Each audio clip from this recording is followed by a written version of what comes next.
Good morning, everyone. Thanks for joining us today. My name is Carmelo Barbaro. I'm the Executive Director of the Inclusive Economy Lab at the University of Chicago. Many of you know that our research institute, which is based at the Harris School of Public Policy, recently changed its name to the Inclusive Economy Lab.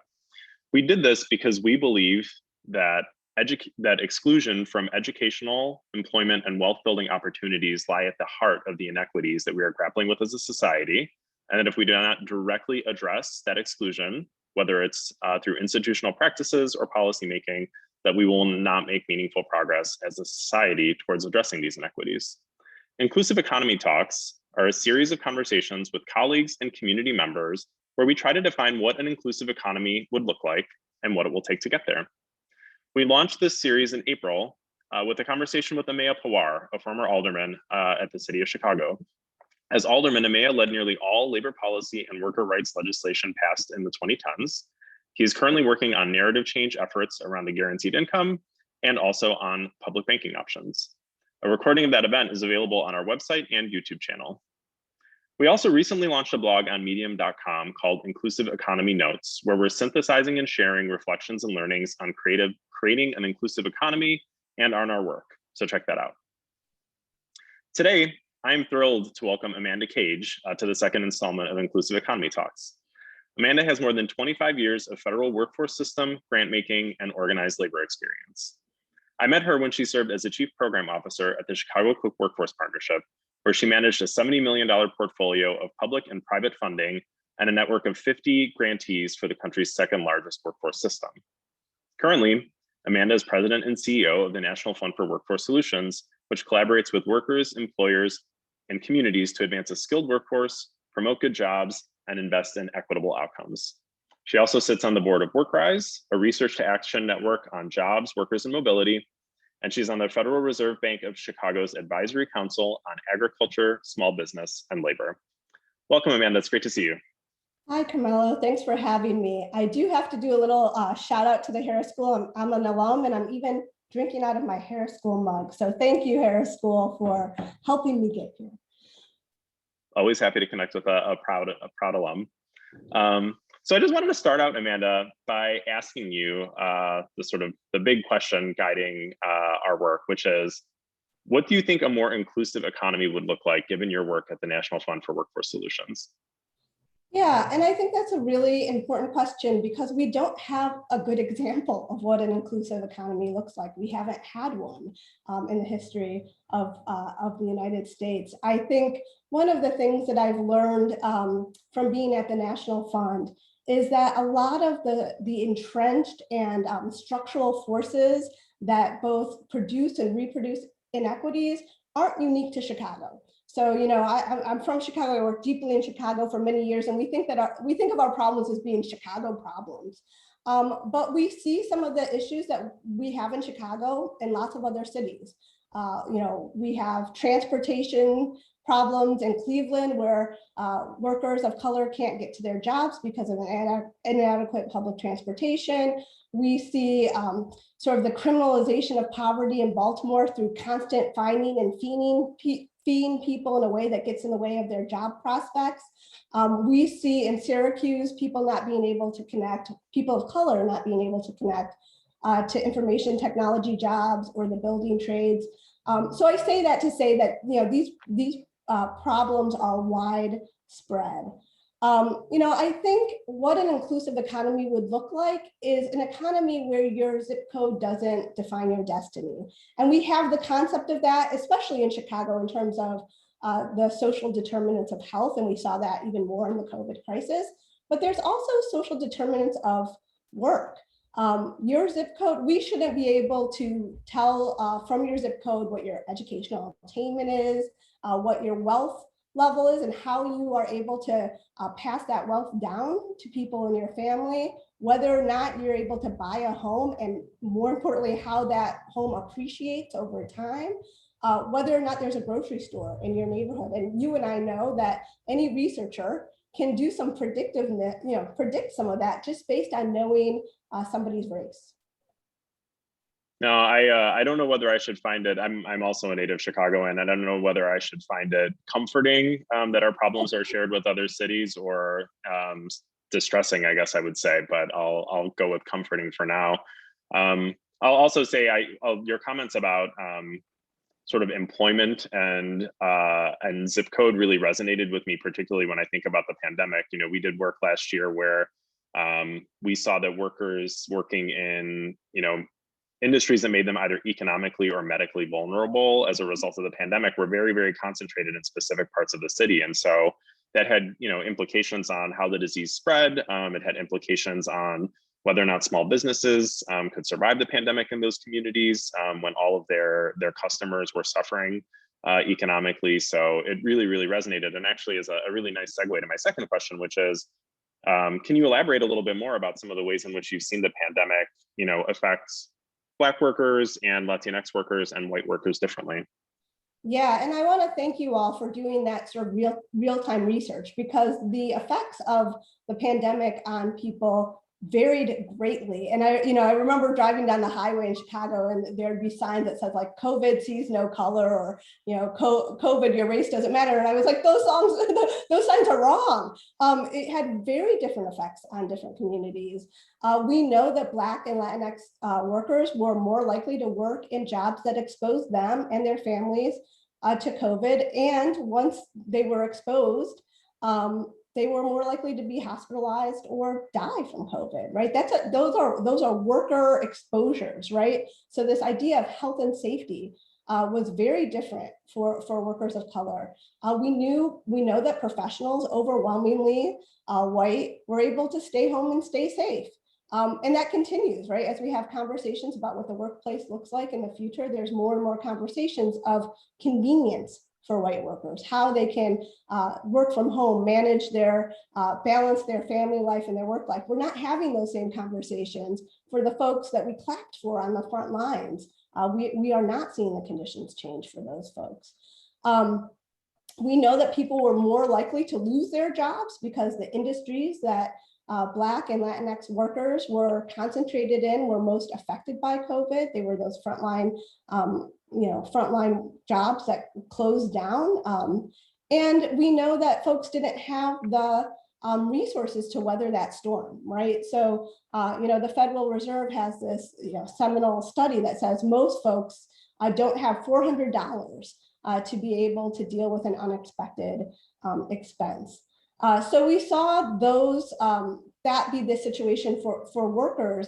What I think is more distressing is that we saw that the interventions that the government deployed, and there was great response from the government about how to assist and help people through this disruption, also had unequal effects on communities of color. So we saw that Black and Latin and immigrant businesses in particular didn't get the same kind of pandemic relief through the CARES Act that other small businesses got, and it had everything to do with folks' connection to their banks and what their banking history looked like. We know that in a city like Chicago, where we have people with mixed immigration status, that not just people who were undocumented, but anybody who shared a tax return with anybody who was undocumented didn't get the stimulus payments that other folks got. Now that got remedied sort of in the second time around, but that's a long time for folks not to be able to get the resources that other folks had access to. Now you highlighted several points that I wanted to touch on briefly there. So one is, I think the example of the payment protection program loans, the PPP loans, I think really struck me as an example of kind of the interconnectedness of all of these different forms of exclusion, right?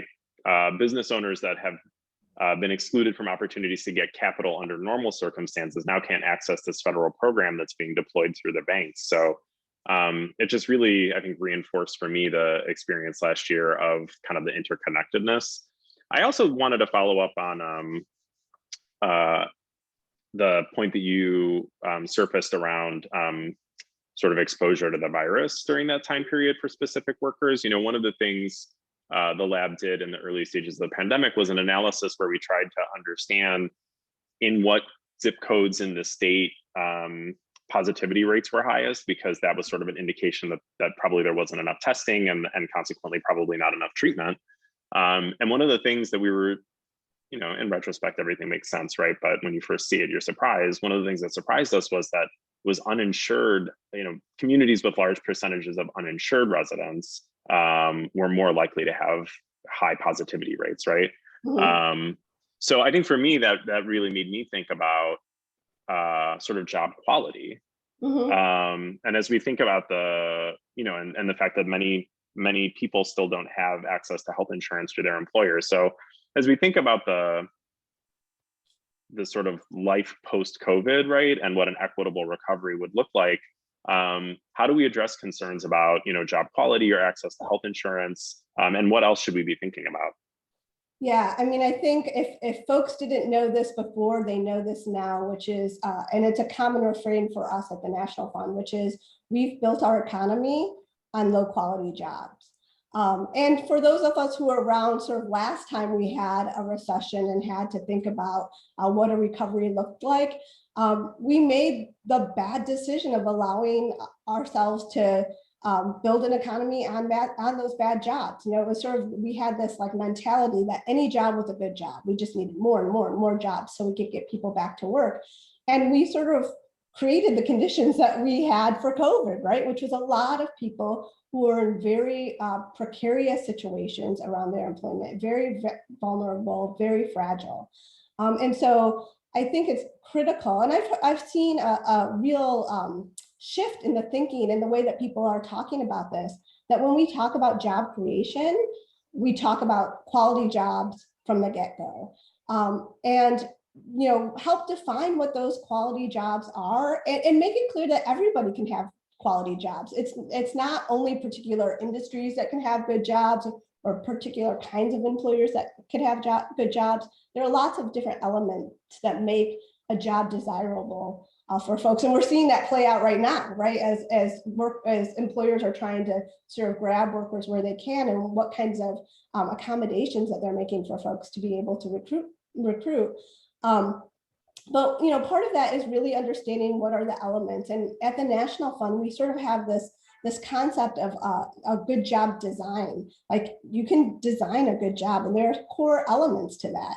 The first is what we think of as like what the basics of a good job are, and quite frankly, those things have eroded over time. So we can kind of like remind people that like a living wage, stable hours and scheduling, just fairness and inclusion. Like, those are some basic things that we should expect from all employers. But in addition to that, there should be opportunity. Employers really thinking about career advancement and how to support their workers and how to help them grow. And we also think a big piece of that is the element of worker voice. And worker voice can take lots of different, sort of show up in lots of ways, but understanding what workers want and what they need to be able to do their jobs is really important for employers to understand. And I will say that I think there are a lot of employers who sort of woke up to the conditions of their workers over COVID in a way that they didn't really have a deep understanding of what their workers, the rest of their workers' lives looked like. And I think they're more sensitive to that in this moment. So I feel like you're teeing up all of my questions perfectly, Amanda. So I would love to hear more from you on what you think, if fairness and inclusion should be kind of table stakes for a job and for an employer. Like, what are some things that employers can do to promote that in their workplace, or what are some things that they need to examine? Yeah, so in addition to COVID, we all sort of got the double whammy. And I think of COVID and sort of the racial reckoning, and I think that hit employers hard. And we saw all this sort of proclamation around Black Lives Matter and what we can do. And what it really, I think, created was this opportunity for employers and businesses to really be introspective and look at their policies and practices and how they operate. And I think it's been a little surprising for some. And we should all hold those companies who make proclamations sort of accountable for what they say they're going to do. But they really need to be thinking about how they recruit folks, how they promote people, how they scan their policies and their practices for activities that have these unintended consequences, that have, sort of racial dynamics to them, they have to be thinking about board diversity and second chance hiring. You can't say Black Lives Matter and then not care about second chance hiring. Like that's actually a contradiction. So there's opportunities for folks to really think differently about the role that they play in making sure that we have a fair and just society. So that raises the question for me of how we, you say we should hold employers accountable. Like how do we do that? What's going to be necessary to ensure that those verbal commitments translate into real benefits for people?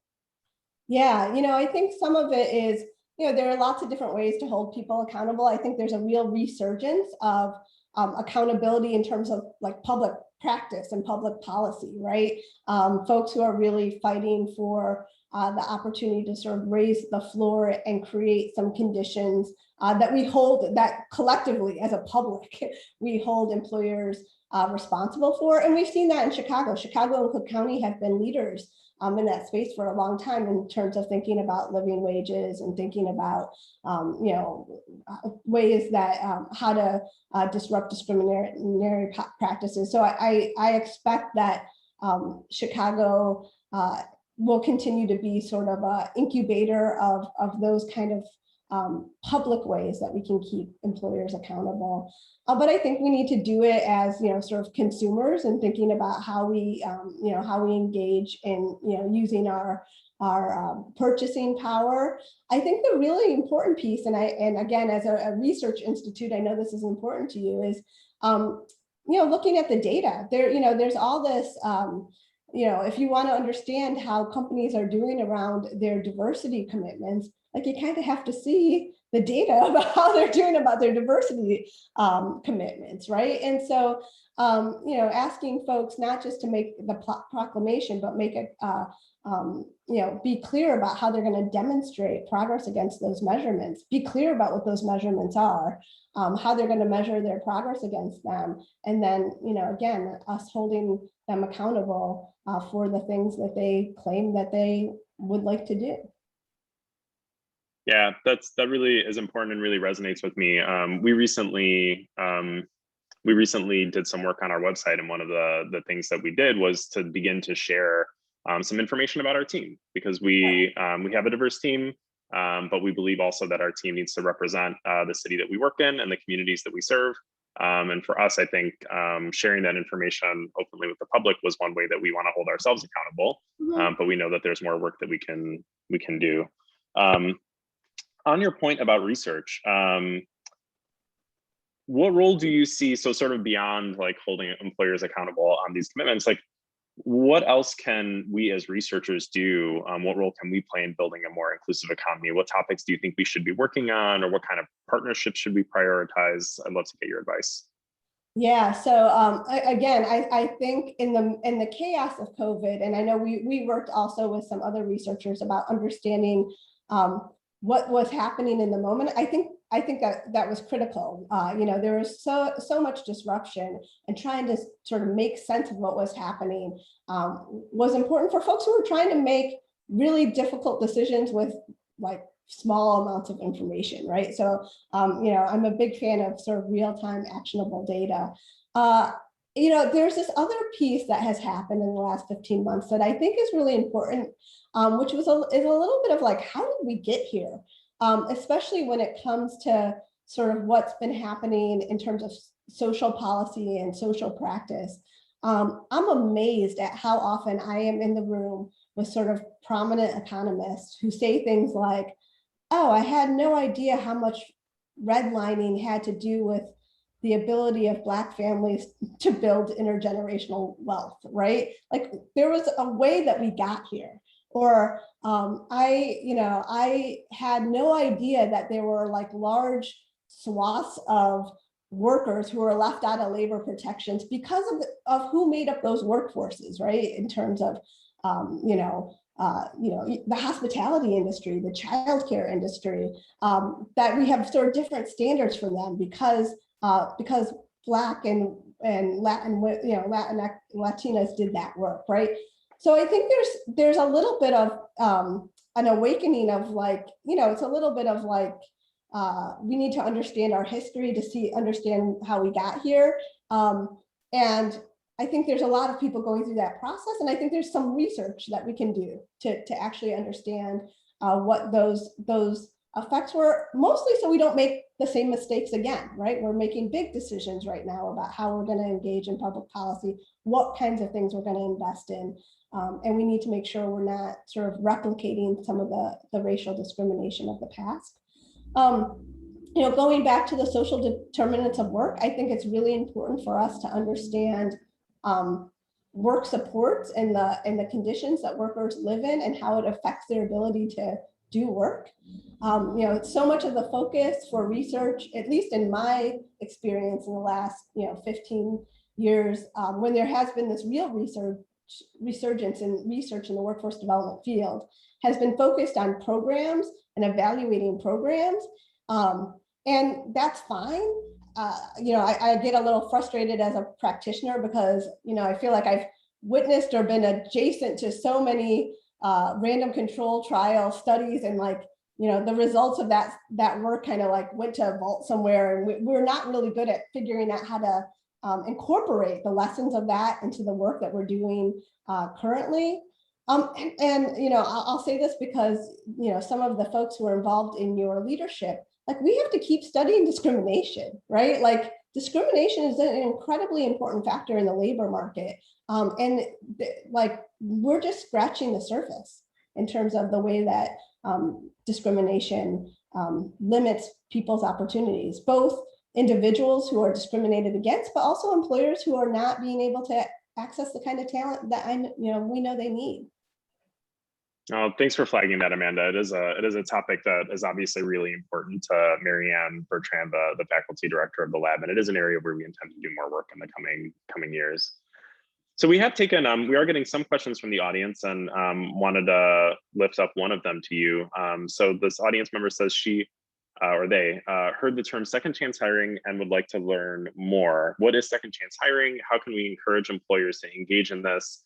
And particularly, how do we alleviate employer worries about giving a second chance? Yeah, and I do want to recognize Chicago's leadership in this space, because as a city, we've done a lot over decades around this issue, and have produced some of the results that people are looking at today more nationally. So again, one of the effects of policy is that we criminalized a lot of people for a long time.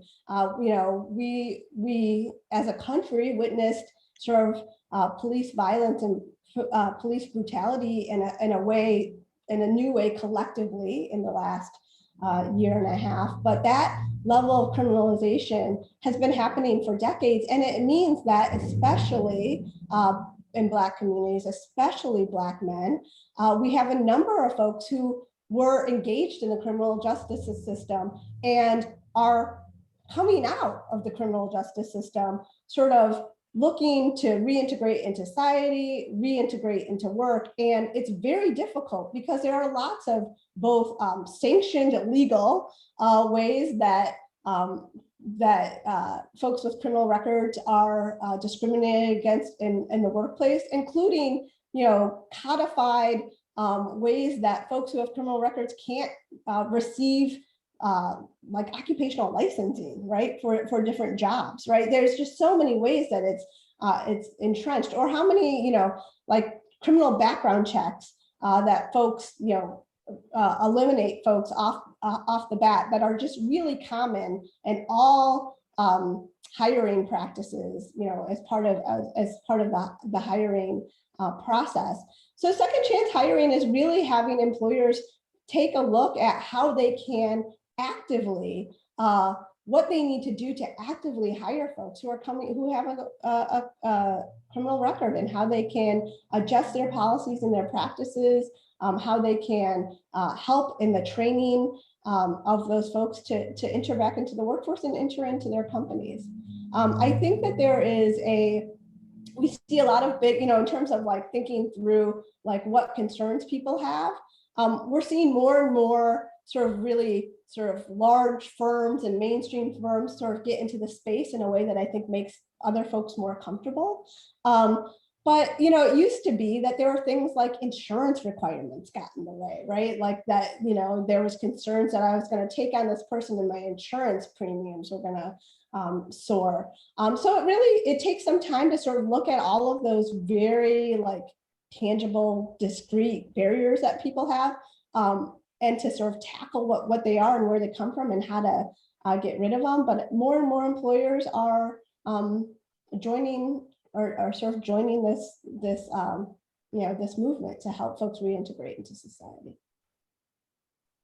Well, this is a totally unfair question to ask you with only 1 minute left, but I'm going to do it anyway, and maybe we can have a follow-up discussion. But I know you highlighted at the start of this call how many of the challenges Chicago shares with other cities. You've lifted up so many ways in which Chicago has been a leader on some of these important issues. Are there any challenges that you think are worse here or unique here that you think we need to give some special thought to? I don't know if it's worse, but it's very clear. Like I used to always say that Chicago can't be the city with world-class restaurants that kills Black boys. Like that's a contradiction, and that we are a global city, a truly global city, right? That has some of the sort of assets that any sort of other global city would be jealous of, right? In terms of our business community, a very engaged and civically active business community, but world-class facilities, right? University of Chicago, the Art Institute, like where we are really have this sort of like high-end experience for some people and have such a completely different experience for folks who are in different, in other neighborhoods. And we see this in some of the policies that we're pursuing now as a city, right? We can't have a situation where sort of like, we invest a ton of money and a ton of resources in neighborhoods on the north side and then neglect the west side and the south side. And I think we're waking up to that and figuring what to do about that as a city, because we can't be a city of extremes. It's not sustainable. Well, Amanda, I appreciate your frankness and your wisdom and your time. It is always a pleasure to speak with you. Thank you so much for joining us. For those in the audience, thank you as well for joining us. Please look out for our next Inclusive Economy Talk, which will be happening in August. We'll be announcing that soon. We'll be posting this talk as well in case you know someone who missed it. So we'll send out an email link for the online video. If you're not already on our email list, the email that we send out after this event will include a link where you can sign up to be invited to future Inclusive Economy talks and events. So make sure to click on that so we can stay in touch. And then I just wanted to flag 2 events that are coming up really soon. First, on Thursday, we're joining WTTW and A Better Chicago for a conversation exploring how to empower first-generation college students from low-income communities to succeed. This is part of WTTW's Firsthand Living in Poverty series. And then on Wednesday, we'll be kicking off the Harris School of Public Policy's Summer of Social Impact series by holding a panel discussion on preventing a post-COVID housing crisis in Chicago. We'll be joined by partners from the Chicago Department of Housing and the Resurrection Project and that. So thank you all for joining and look forward to seeing you again soon. Thank you. Thanks, Amanda. Thank you.